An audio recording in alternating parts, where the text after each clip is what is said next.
Hello friends. Let us now learn some important points about acute pancreatitis. In that, what are the findings that we see on ultrasonography in a patient with acute pancreatitis? Actually, in a patient with acute pancreatitis, if we use the laboratory investigations of serum amylase and serum lipase, these values will give almost 90 to 95% sensitivity and specificity is seen in patients with acute pancreatitis. But if you see the mild acute pancreatitis, in mild acute pancreatitis, the one important thing is this is this mild acute pancreatitis, the patient will present after the uh, actually these lipase and amylase might be elevated and that they might be resolved by the time the patient with mild acute pancreatitis presents. So they will present after the transient elevated, that is increased values of amylase and lipase are resolved. After these values have become resolved or have come to normal, during that time you can see this mild acute pancreatitis. In mild acute pancreatitis there are no indicators of pancreatitis also. Then, here in mild acute pancreatitis, the diagnosis is also clinical. Then we have the next important thing is we have severe pancreatitis. In patients with severe pancreatitis, mainly in severe pancreatitis, pain is absent, or sometimes the other symptoms might become more prominent. So it might be masked with other severe symptoms.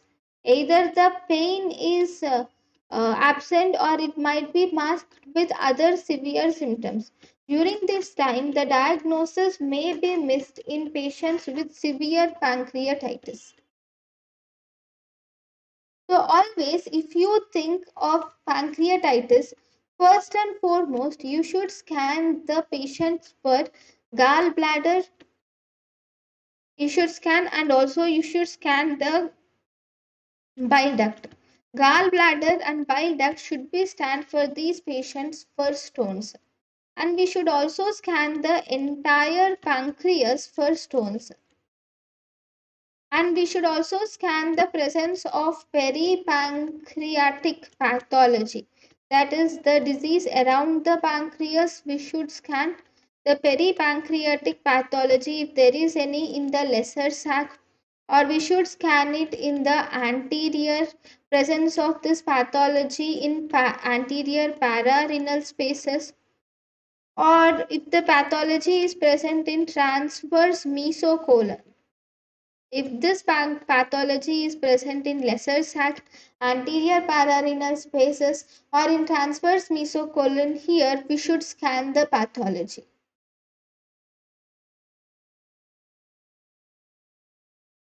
Then, so we should see each of the things in detail.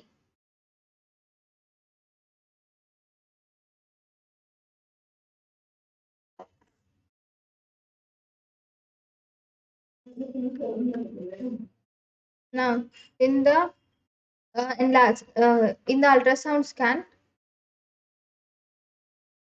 we have to find the gallbladder stones. We have to scan the gallbladder bile duct for stones. We have to scan the entire pancreas and see if there is any pancreatic pathology around the pancreas or in the lesser sac. And we should scan for anterior pararenal space and also transverse mesocolon. Now, in this pancreas, so we have to see some important points. First, we should see about the echogenicity of the pancreas. So, if you see the echogenicity of pancreas, normally the echogenicity of pancreas decreases in patients with acute pancreatitis. in acute pancreatitis, the echogenicity decreases. Why? Because the reason for the decrease in echogenicity is because of the edema or interstitial edema which is seen. Because of this, the echogenicity of pancreas decreases. In some patients, though the echogenicity decreases in patients, but in some patients, echogenicity might be normal also. And rarely you might also see increase in echogenicity may be seen. Why is there this increase in echogenicity? It might be seen if there is any bleeding in the pancreas or hemorrhage in the pancreas, or if there is any necrosis or cell death in pancreas, or if there is any fat saponification of pancreas. So in these cases, the pancreatic echogenicity may be increased.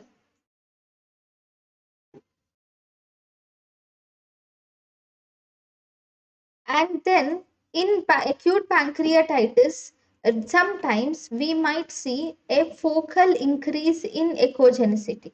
That means not all pancreas, the whole pancreas might not be seen with increased echogenicity, but focal areas of increased echo texture might be seen in patients with acute pancreatitis.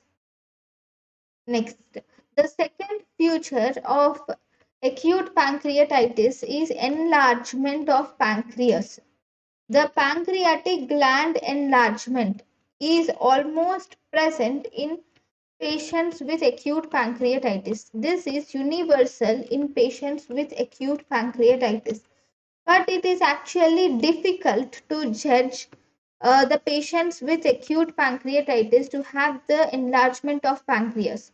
This is because the actual normal size of the pancreas might vary in patients, and before the enlargement, the actual size may vary. So we do not know the size of the pancreas before enlargement. So to find out the enlargement of pancreas is difficult. So according to many studies, and at the end, we can say that if the thickness of the pancreas is more than 22 mm, then we can say that there can be an acute pancreatitis. But this is actually an insensitive finding, because the finding of size of pancreas might be a little um, subjective. And this increase in 22 mm should be seen in the body of pancreas. So if you see the picture, in this you can see the enlarged pancreas. So this is the transverse image of pancreas, and here we can see the presence of 26 mm of pancreas. So this is the splenic vein. Here you can see the splenic vein and superior mesenteric artery confluence. This is the superior mesenteric artery confluence. Now this is the pancreas which you can see.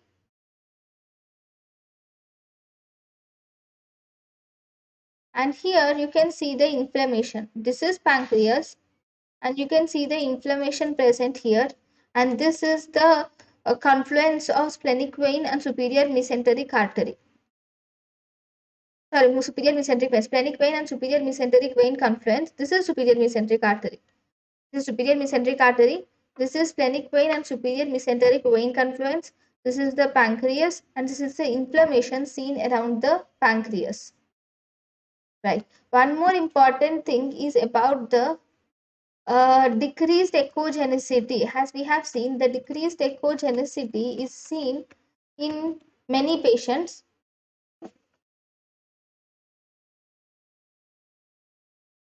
Then there is something called as pseudopancreatitis, an entity called as pseudo pancreatitis. In pseudopancreatitis,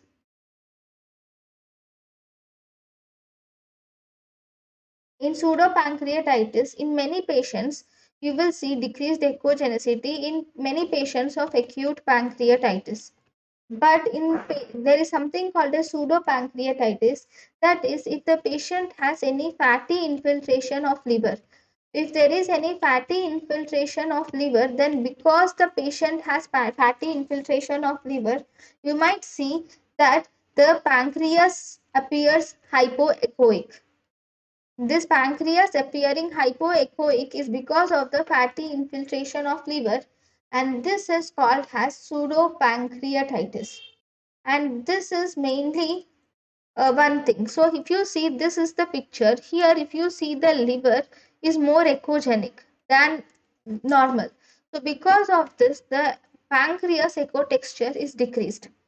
So this is called as pseudopancreatitis. Then one more important thing is about the pancreatic heterogeneity. In pancreatic heterogeneity is one more important thing. This means that if this is the splenic and superior mesenteric vein confluence, now you see pancreas something like this.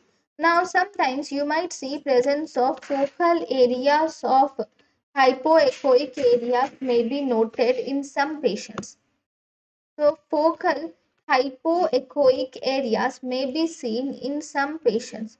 So this pancreatic heterogeneity is subjective and it might be seen in some patients. But all these are not useful. But what is most useful is the third feature, which is pancreas associated infections. Or inflammation, so not infection, inflammation. Pancreas associated inflammation is more useful than all of these. So this is heterogeneous pancreas. So as I said, in pancreas heterogeneity is a subjective finding where you can see focal hypoechoic regions seen in the pancreas. So here you can see this is the pancreas, and in this you can see presence of heterogeneity. Here you can see some hyperechoic regions. Here you can see hypoechoic regions are seen. And you can also see the inflammation present around the vessel. This is the inflammation which you can see.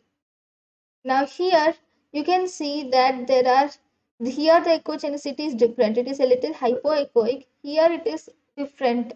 A little hyperechoic regions are seen. Similarly, in the CT, you can see the heterogeneous appearance of the gland. Then, in some areas, we might see presence of focal hypoechoic areas also. These focal hypoechoic areas are these. This is one focal hypoechoic area. This is one more.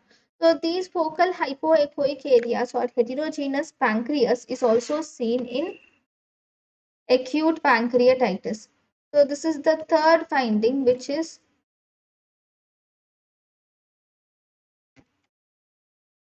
heterogeneous pancreas.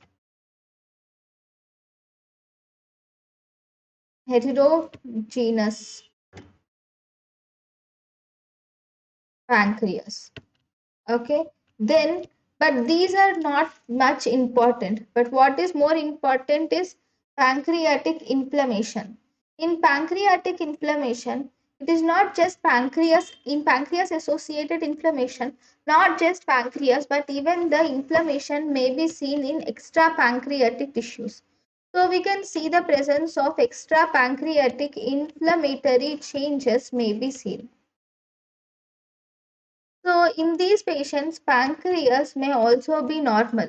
Pancreatic contour or echogenicity might be normal, but we might see presence of extra pancreatic changes may be seen.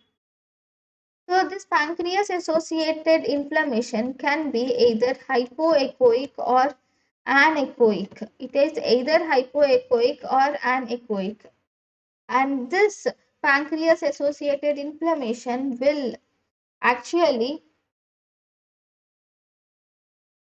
it may be seen, it may be um, known to be present in either retroperitoneal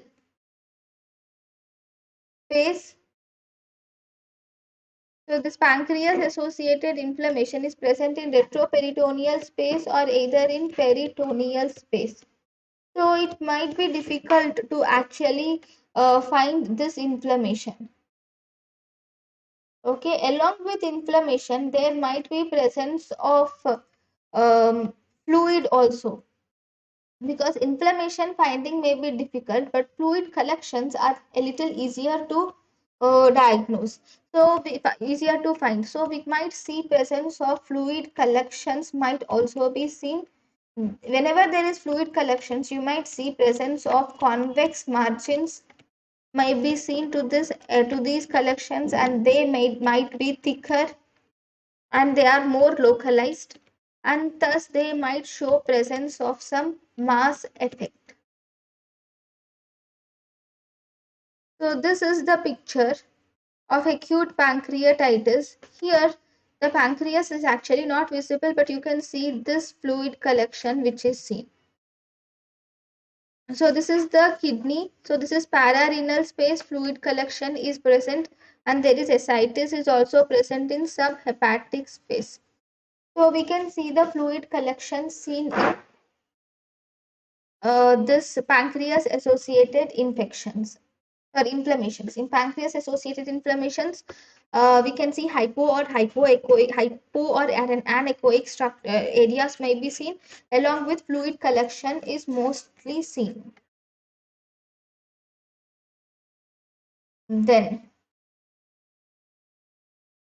if you see, there might be presence of inflammation also, as we have seen. This pancreas associated inflammation which we are talking about, it is most commonly seen in the ventral regions. So this is the inflammation which we are going to talk now. So this inflammation is seen in the ventral region, and it is seen adjacent to pancreas in the pre-pancreatic retroperitoneum. It is seen in front of the pancreas, that is pre-pancreatic retroperitoneum. This inflammation might be seen in right and left anterior pararenal spaces. It is seen in right or left anterior pararenal space. It might be seen in perirenal space also. Okay, so in these spaces we can see the presence of the inflammation. Okay, so this is the picture which is showing the acute inflammation. This is the inflammation, this is also the inflammation. So this is the acute inflammation which is present ventral to the pancreas. Similarly, if this is the pancreas, okay, you can see this inflammation. Sorry, this is the pancreas. I'm sorry, this is the pancreas. This is the fat which is present around the pancreas, and you can see the inflammation here. Small fluid collection is seen. This is actually stomach anteriorly. This is peripancreatic fat. This is the fluid collection, and this is the pancreas, and this is the splenic and superior mesenteric vein confluence, which is portal, which forms the portal vein. Okay, so this is the inflammation which is seen around the pancreas. And then, okay. Next, we have sometimes we might see presence of inflammatory mass also might be seen.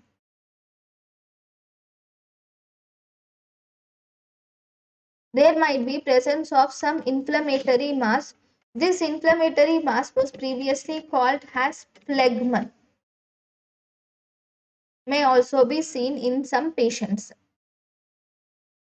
So this is also the acute inflammation you have seen already, and this is the inflammation here, but this inflammation might stimulate. This is also the inflammation, acute inflammation might sometimes simulate the fluid, and it may be mistaken as ascites, but actually this is the inflammation which is seen around the pancreas.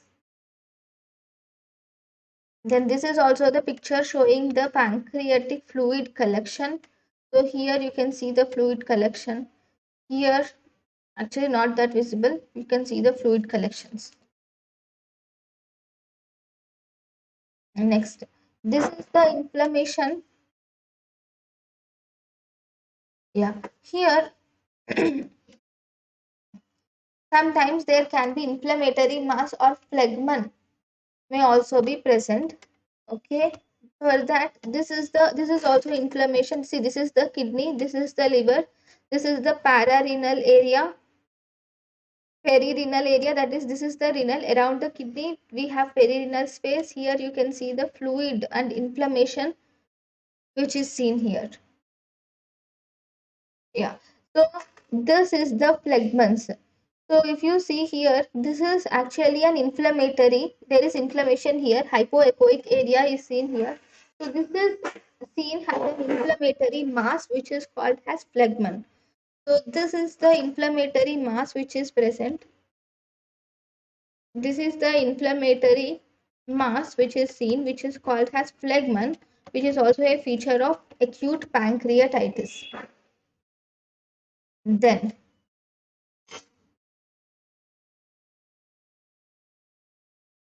inflammation is not just present here, this inflammation may also it is present around the pancreas, involving the peripancreatic structures and retropancreatic structures, pararenal spaces, but it might even extend into the stomach also, extend behind the stomach also.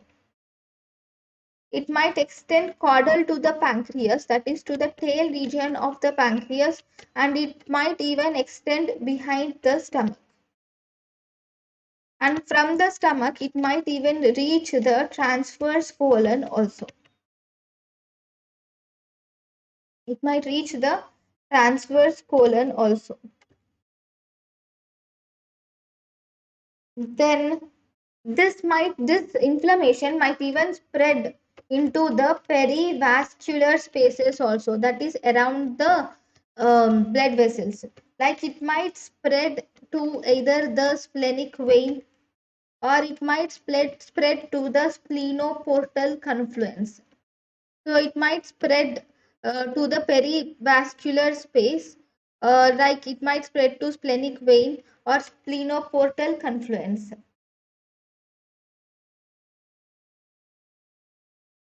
These perivascular inflammation, so this inflammation around the perivascular space is called as perivascular inflammation. Okay. So this perivascular inflammation, here the inflammation will actually spread to the perivascular space through the splenic vein and around the superior mesenteric vein and around the splenic vein and splenoportal confluence. Now, this perivascular inflammation might be responsible for presence of thrombosis in portal veins.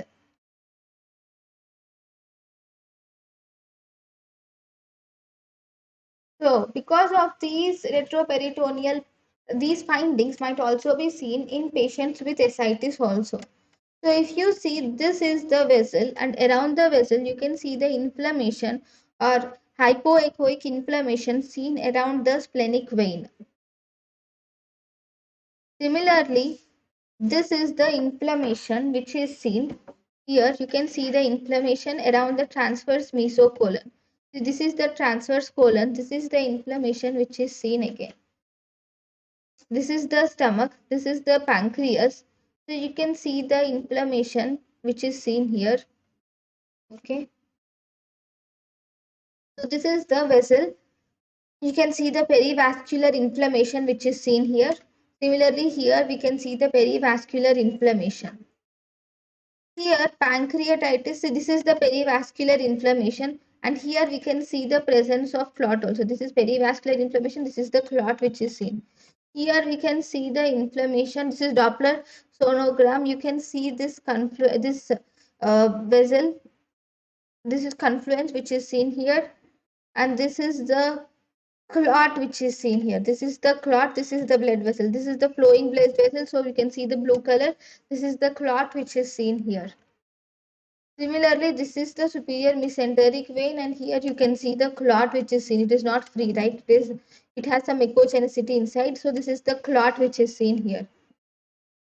So this is the portal vein. You can see the clot which is seen in the portal vein. This is the gallbladder. So these are the main features of acute pancreatitis. Thank you. On ultrasonography. Thank you.